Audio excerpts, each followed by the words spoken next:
Joël Francis Tatou a été diminué dans ces pays. Nana ngota na komba Joël Francis Tatou mutayoke. Tanga yo bala simane. Moi sinaye. Tanga bali nani a critiqué, nani a bengi moi sana Jezabel te. Nani a fini bakena ko luka même na sous-vêtement ya maman wana. Batindi photographe aka. De toute façon ba humilier Joël Francis Tatou. C'est maintenant le temps où Nzamba Lingi a justifié mon salinae. Monsieur Kaboulou, puisque Dieu vous a établi là-bas, allez imposer les valeurs du royaume des cieux. Je vous ai suivi tout à l'heure à la télévision. J'ai prié, j'ai dit Seigneur, tu avais parlé à cet homme. Il est maintenant établi à la FIFA, c'est ça? À la CAF. Et vous allez encore monter. Et ma prière, est-ce que vous soyez là au sommet du ministère qui régit tout cela ici dans ce pays. Si l'église est là, elle peut dire Amen très fort. Ngande na pona Joël. Bon mon asko ke makamwa loba. Ngai nzambe na accomplir yango. Et puis na Joël Francis Tatou. C'est ça réellement makambo batu ba loba. Attends ça maintenant na mon que je suis avec Dieu. Abendana. C'est comme ça. Mais moi je n'affirme pas que le prophète Joël Francis Tatou n'est pas avec Dieu. Oui, Joël a kalanga na lobi. Oyo ngana loba. Ngai souci na ba. Avant on a pensé qu'il y a argument dans la souka nango dans le mec azongi la bolingone ya liboso dans ça ya wana lobité mama ngai babi tokoyé babango na misala na bango ozo comprendre vaut mieux la fin d'une chose. Oui, c'est ça aussi, vaut mieux la fin d'une chose que son commencement. Tout non to comme na souka te pour na Joël Francis pardon de comme na souka te na lobi ndeko Joël Francis na comme na souka te yoka pardon peut-être paix du fait que Nzambe a commis qu'on futa misala na ye na biloko o esalama ye na kala tant Nzambe ozo c'est la première amour pardon s'il vous plaît tant mususu lelo tant Nzambe a commis qu'on réaliser ba biloko o ba prophétie o Joël Francis aloba kala tant Nzambe a ramené na nzela na ye c'est son enfant c'est son choisi Nzambe pona ye batu bayate obanda bango mabe invitation à ardoise mais avec divin invitation en bois netika kabasali mon Joseph tata moboko ya Jésus grand menuisier invitation en carton na ba fololo nango jardin de Dieu invitation boy bongo ya mukolo fait tilata mabe maison divine a bosali binote a tcheli binote promotion ngolé ya pamba maison divine. Vous êtes trop amoureux du pays. Wow! Given! Vous exagérez. On n'aime pas le pays comme ça. On n'aime pas le pays comme ça. Bon vent à nos très chers téléspectateurs qui sont habitués à suivre Congo Sing officiel le plus aux télévisions. Je vous aime beaucoup, nous vous aimons beaucoup. Voilà pourquoi chaque jour quand nous présentons nos émissions, nous vous disons toujours de s'abonner massivement chez Congo Sing officiel le plus télévision. C'est vraiment une manière de nous soutenir. Voilà pourquoi nous vous demandons merci, merci, merci parce que on atteint vraiment la barre. Ça montre que vous nous suivez, vous partagez nos liens parce que souvent je vois les images sur TikTok, sur Instagram. Ça se voit que vraiment vous aimez Congo Sing. Continuez, envoyez nos liens, partagez nos liens chez vos proches, chez vos amis. Ça sera quelque chose de très bien. Aujourd'hui, chers téléspectateurs, je serai avec Cathy Fola, Percy de Ndaka. Nous allons essayer d'analyser parce que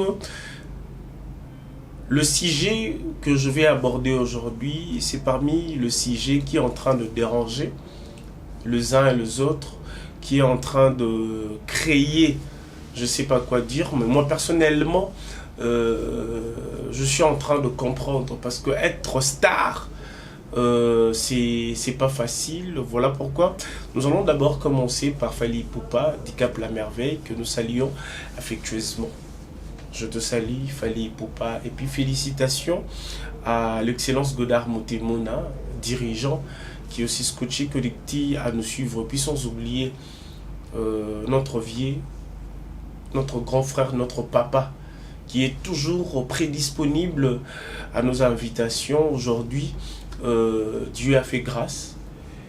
Il va diriger le ministère des Sports et Loisirs, Papa François Kabulo. Excellence. Nous te saluons affectueusement, nous te souhaitons bon vent en toi, parce qu'avec toi, il y a de l'expertise, il y a de l'intelligence. Essaie un peu de perfectionner notre ministère de Sport et Loisirs, ça sera quelque chose de très bien. Nous, Congo et Sengo, nous sommes derrière vous. Excellence François Kabulo, Omona Kabulo. Je vous salue, je vous dis bonjour. Bonjour. Katifola, Persine Dakaboza bien. Tout doucement, par la Les grâce de bras Dieu. cassés, donc au moins on a que bon début de week-end. Hein. Bandi déjà. Ebandi. Yaza na besengo ni na famille na bango mwa bato babimi bimiti. Oh, Lelo la famille va t'abîmer. nayebi te soki eza prophétie oyo ekozala To peut-être à goûtir. la langue À la peut-être langue. mpe na goûtir mpo nayebi Fola te bazate. depuis perside bande kotuna ngai Oui, fola 3 fois. bozala Aga na ngai. souci pété. ma chérie Qui t'inquiète peut moutazate? Fola. tuna ngai Kape mutu yana ninga tana diembela yana tana mwa CV. nga nazozela ya luonda Biso to diembela biso ka Jésus luonda. todiembelaka Donc pas goda motemona, pas de goda motemona, félicitations papa. Ok. Kosa musa malamu esala pe batika oka wana. Loko awumeli ka wana papa umela nzamba bomba oka wana seseseko. Luonda biso ka na sima na osikoyo na ba famille wa biso ka bakindoki. Olie bo fungola bana bolingo fungola bana te. Bota siko baningo ba cité ba komona bongo biso to leki bongo ba leki biso na nini. sikoyo tuna nga nimero perside Ata député on a les esoki ata suppléant limite na se.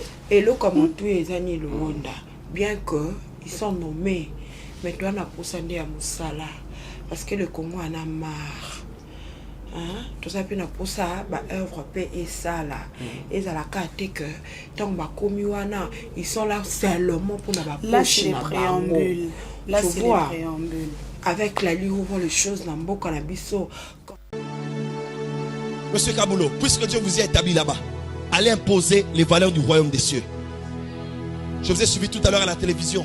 J'ai prié, j'ai dit Seigneur, tu avais parlé à cet homme. Il est maintenant établi à la FIFA, c'est ça? À la CAF. Et vous allez encore monter. Et ma prière, c'est que vous soyez là au sommet du ministère qui régit tout cela ici dans ce pays. Si l'église est là, elle peut dire Amen très fort. Travaillé dans le gouvernement pendant longtemps. Nous étions occupés. Tous qui dirigés par les étrangers. Mais Félix was... notre président sorry pour comprendre ngai Fachi Beton our father papa Bisso Bon, il peut être Félix choisi quoi, il faut pas comprendre que vous êtes natif à Matete. non pas seulement ça moi chronique musicale et quand à moi mingi bon comprendre nga en tout cas je vous en conjure le fan les internautes ne m'en tenez pas rigueur alors notre président a sali effort pouvoir raison na mwana mboka na maboko na biso moko et laisse-moi vous dire que pouvoir écouter kamalisusu té et ko kaba malisusu té objectif au président ça za no yango wana j'étais étonné papa na biso a comme na 92 ans je crois Il a de l'expérience. a ça l'expérience générale pour misune kufa pour na mboka tant azo yebisa biso bongo en tout cas nazaki na ba chair de poule ngabi ka biso mutu tozolo batata mokonzi azo sala bien te nini mais quand même azo pese be éloge en tout cas j'avais applaudi. Ok, nous avançons, on va en profiter vu que tozolo merci Katifo, merci beaucoup. Je salue affectueusement le général manager Clovis Fimpa, côté ma maman Doris. Maman yonde maman. Na yewaki ke maman tonga ki mwana. Mais ndenge moi malamu maman ça en sorte litongi wana et maman pilipili et côté là général et côté là Luonda, maman tongi biso, maman tonga biso. maman tonga biso pe te bien. maman tonga ngai. Atonga biso mama. Yo toki ba mapasa na o Maman tonga pas maté. C'est ça. Maman na va raki maman tonginga. Maman tonga. Tellement maman pas à maman ba prière. Oui. Maman makambwano lobaki kokisama. Amen. Moi je crois parce que nous avons une génération à sauver. Amen. Et puis moi je dis toujours Dieu rendra mon nom grand. Amen. Dans ces pays. La place nous souteka na Tokangia wakalo kwa Francis Tatu. Heureusement tozo lela na ba mabota tozui ba nini te. Mais awa Awa na Congo esengo to bimisa. mais on doit se le dire, il faut boyeba que na kati ya Congo esengo tous appels ba invité ou azalaka disponible dans l'invitation à Bisso. Aujourd'hui, il est ministre.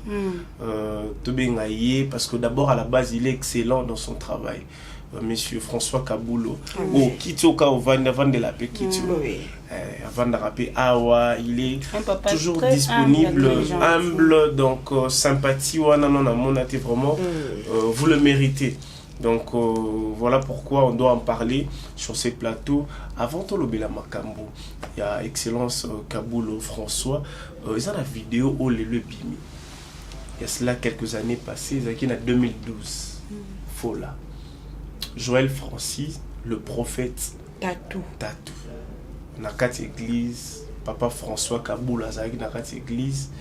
Azali ko prophétiser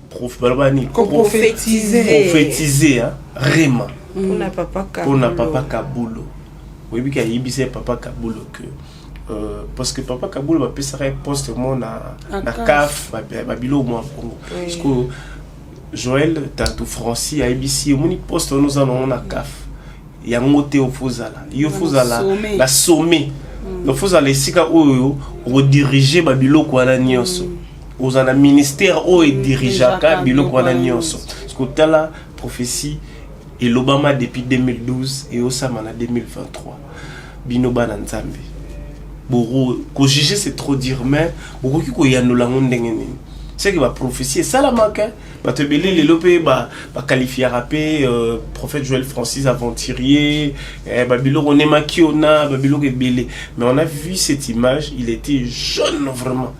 On a même que mère a raté. On a senti que ba jeune et belé ba jeune et prière. Rema et bimi. Ozomona na habite rolo bani katifo. Merci beaucoup Jancy Louba. Pour vous rappeler profondeur oui, il y a une chose au bana ensemble il faut te comprendre. La Bible nous dit, nous demande il y a kozongela ba premier amour na biso premier amour na biso eza bolingo otozaki nango envers Jésus-Christ de Nazareth bolingo ali boso nouveau venu na monde ya Yesu Christ to yambi Yesu bazelo wana otozala nango na ba début ezaka très important yango moni Bible ezongisa biso ka tozonga na jeunesse ya zel na biso. Prophétie wana, c'était vrai. Parce qu'il y avait encore Jésus-Christ dedans. Vous voyez? Nga lo baka eloko moko personne ndaka ezaka na mai o eningana kapamba te. Sans pour autant eloko babwaka libanga na kati. Tombisi plaza na kati. Mai soka vandi kimelo baza mai ndombe ya kindoki poko dindo ko kufa. Mais ce qui est à maï penza récipient oh papa yo kate mela ba mituka minene milimo ebele kota mais so bana bas yakuna te yo ya bokendo sokola kasi peut-être c'est un grand mystère de Dieu caché. Oui, c'est un grand mystère de Dieu wana ifoto ye bango mais nga eloko ongala oloba lelo boye prophète Joël Tatou nga na attend s'adresser na nayebi ki otala biso peka ndongo lobi ngala on s'adresser na lelo boye soki atali video wana atali esika azalaki atali oyo ye azalaki Dieu déjà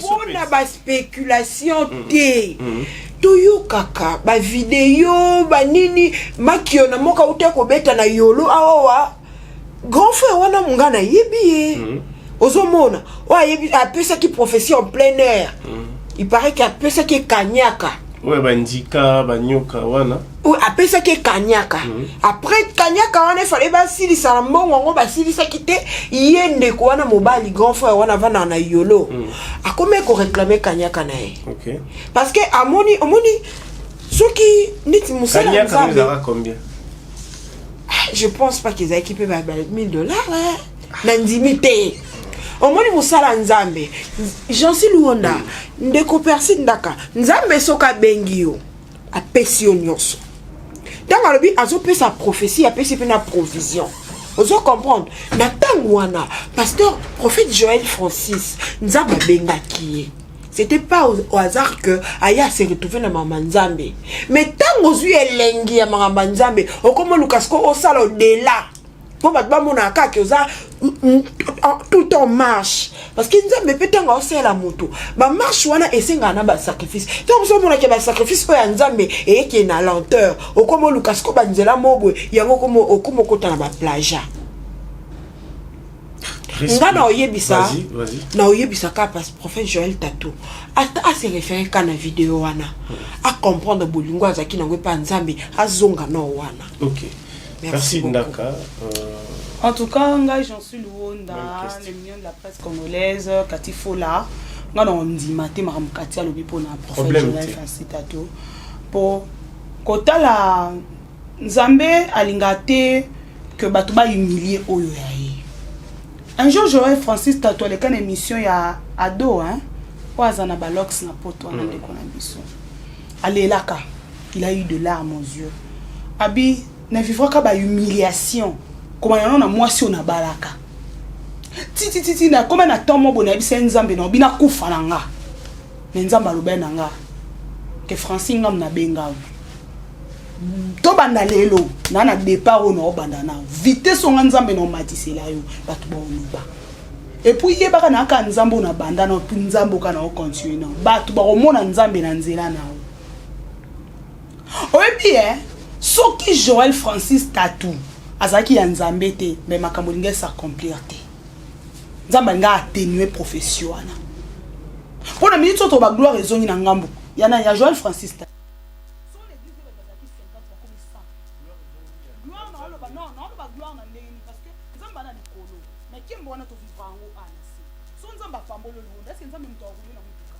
N'est-ce pas vous? Tout le monde a nzambe na simati. Tout le monde a loué na rouler na karacher. Tout le monde a kembo ya nzambe. Quand non le bela boy. On ne voit pas Dieu. Mais tout le monde a nzambe au travers de makambo oyo ça ba merveille. Déjà ni na mono bona mona nzambe. O mona nzambe. Yo na loba. So par exemple qui na ute na maladie mo ya makasi. Na perdre même santé. Si on a récupéré santé nanga. Kembo nzambe mo na nate. La gloire wana to lobela. To lobela gloire te que a sens que to glorifier Joël Francis Tatou. Non. On glorifie que l'Éternel. Mais tu glorifier ba merveille ya Nzambe. Au moni monsieur le ministre Kaboulou, ata bolobine nini pona Francis Tatou. Oh yo kabinote. Parce que ce que Dieu a dit accomplir yango. Ma commune de banabiso que a koki jamais ko lobali kambupe et ko kisamate. Surtout au monde en même temps moyo lobela Ézéchias que okufa. Ne mozana malade obela. Yebara que s'est préparé déjà fandi sabana na yo et tout au kende. Abaloli longi na ye atali mur abandi ko zongi sanzambe et atuli nzambe tango mosali na komi na katikati ya lopango abimaki atate azongisi alobi kende oyebisa ye ke na bakisi 15 ans de vie likola bomo inaye matuna ki abisini nini oye kolakisa ke makambo nzambe abitala nzete moza katikati ya lopango na ye et fleurir. Et le c'est que Joël Francis Tatou, il est de Dieu. Et les accomplissements de la prophétie, on a Est-ce que, j'ai une question sous question, s'il te plaît. Est-ce que prophétie, il y a Satan à Pézalaka? Parce que Balobi, Makambo, Nzamba Salaka, il y a un peu Satan Salaka. Les diables parlent. Tout le monde a la Bible. Tout le monde, si je ne me trompe pas, c'était l'apôtre Paul, si je ne me trompe pas. Asaki Kotambola.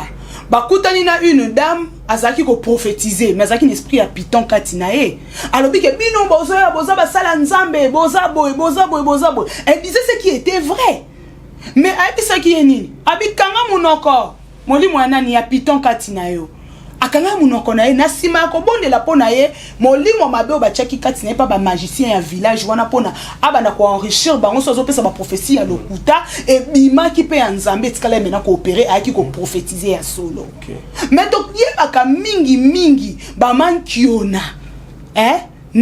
na finalité na bango. Bible vaut mieux la fin d'une chose que son commencement. C'est pas encore la fin, ma chère. Nalobi boy, nga no kende. Tozo kende. Yango na ete mama zelanga na kende na ngai nanu. Tozana kende po atika ki openda kati fola. Et puis na yo ki o mingi. Vas-y. Nako bossa. O moni prophète nako bossa le loko moko ndeko persi da loba ki me na biki kozonga. Eza nangana na rectifier ko boko rectifier te me nangana corriger. Na sens nini. Ndeko persi alobi que soki nzambe azalaki et pas Francis auparavant et que na minute azate nzambe nga étouffé prophétie, c'est faux. Nangana boya tetikana loba na boya yango makasi po anini o nzamba pesi abotola te. Attends d'abord tikanga na loba nzambe so apesi ma chère nzamba abotola te pour preuve au moni Lucifer azo coopérer na monde azo multiplier ba stratégie parce que Dieu a donné. Attends d'abord, s'il vous plaît.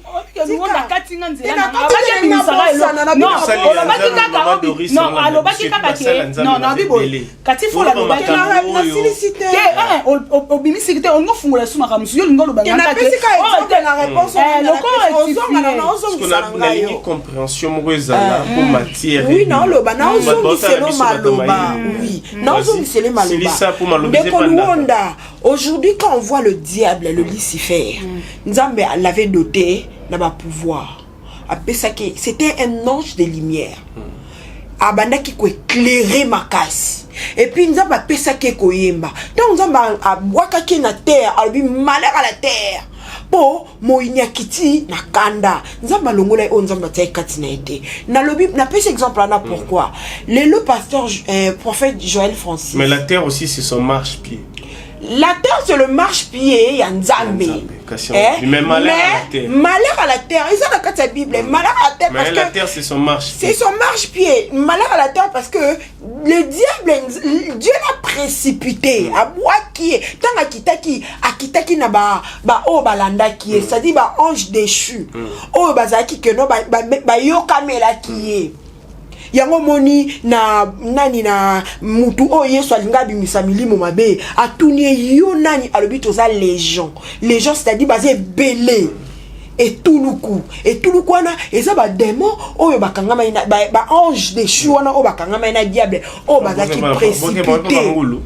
Oh kasi mi oh yeso aboka bango pe ba ngulu yo na mina loba eloko nzamba tiaki maloba on nzamba tiaki na munoko ya pasteur Joël Francis Tato et ko changer kate asa mwana moto te pa kosa tango nzamba pesi prophétie na miswa bato luonda nzamba lobike akosalela kabulo. Il faut qu'on s'engoutte. Ok, merci. Non, mais bon, peu importe oyo faut la zolo ba luonda to ebelo ko moko Nzambe na biso, il est le multisystème. Azan Nzambe oyo opéra loko abiso batote. Ponanga, na ozonga même pas que alobake o Nzambe, il fallait ka kokisango parce que au moins to basala Nzambe to sakolaki. Okelo mo alobaki. Abisi l'église est là, dites amen. Pourquoi ebisa ki kabula lobamente? Moi je vais répondre. Merci. Merci Ndakare, manga payé. S'il te plaît. S'il te plaît. Au moni, nazara surtout sur la maman Nzambe boy na concentré parce que nazora makam. 8 ans au rappeler parce que votre la vidéo on a lobby l'église. Parce que on doit se le dire mais parce que c'est comme ça aussi. Au moni Jésus-Christ tant on a crucifié la croix. Azara crucifié yé moroté. Azara na miyibi. Est-ce que boyebi que ba miyibi wana à part ne ba beta ba ma c'était bi ke bakata ba makolo. Oui. Botanga bakata ba makolo omoni ba senyaka. Tant e komaka na tango à Jésus-Christ. abalinga bakata Jésus makolo mettons batali Jésus il est déjà kufinaet to kata le sous makolo ndeni bazwaki mopanga bachubi na mopanzi babimisa ka mwasi voilà ozo comprendre alléluia en tout cas plateau lelo kitoko ozo mona luona maman Doris alinga boe donc tant ozo mona Joël Francis Tatou aboyaki koloba na Kaboul parce que azaki peut-être sûr na foi ya Kaboul peut-être à Kaboul abandaki koboya mais l'église était sûre de ce que les serviteurs de Dieu en train de dire disait on a toujours tendance à juger. Et là, on dit que grand frère Wana, hein? Joël Francis Tatou m'tapé ça qui est bon. Parce que tout le monde a pasteur au bête na babord.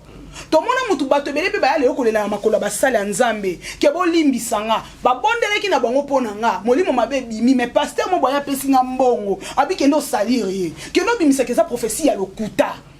Est-ce que Joël Francis Tatou ba non en vérité ça ba plus petit ou akoko sa pété? Tout que Moussika était prophète de Dokamba prophétisa pour le président de la République. On a non présidenté. Lui il a prié en Philadelphie, mais à Kendara prière kuna. Aibisaka ke ozamu kondina mboko.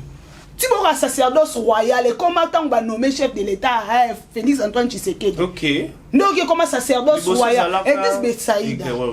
La salon. Et comme il y a ce que Zaki a ni a limité sacerdoce royal. Roi Bimi Mokonzi Bimi kuna. Papa. C'est la grandeur. On se comprendre. Mais Dodo Kambo bi combien baloba suri. Baloba to ndimi ya bango o loba ngo ta kabila lobi so bo ndima ngate bo ndima ta ba œuvre na ngai. Ozomona. Joël Francis Tatou a été diminué dans ces pays. Nana ngo tanga komba Joël Francis Tatou mutayoke. Tanga yo bala simani. Moi si nae. Tanga bali nani a critiqué nani a bengi moi sana Jézabel te. Nani a fini bakena ko luka même na sous-vêtement ya maman wana. Batindi photographe aka. Obi façon ba humilier Joël Francis Tatou. C'est maintenant le temps où Nzamba lingi a justifié mon sali nae. Que ngande na pona Joël. Bon mon asko ke makamwa loba. Ngai Nzambe na accomplir yango. Et puis na Joël Francis Tatou. Ce ça réellement makambo batu ba loba. Attends ça maintenant na mon que je suis avec Dieu. Abendana. C'est comme ça. Mais moi je n'affirme pas que le prophète Joël Francis Tatou n'est pas avec Dieu. Mais jalousie. Joël Francis n'est pas la bisobo. Jalousie. Non, il n'est plus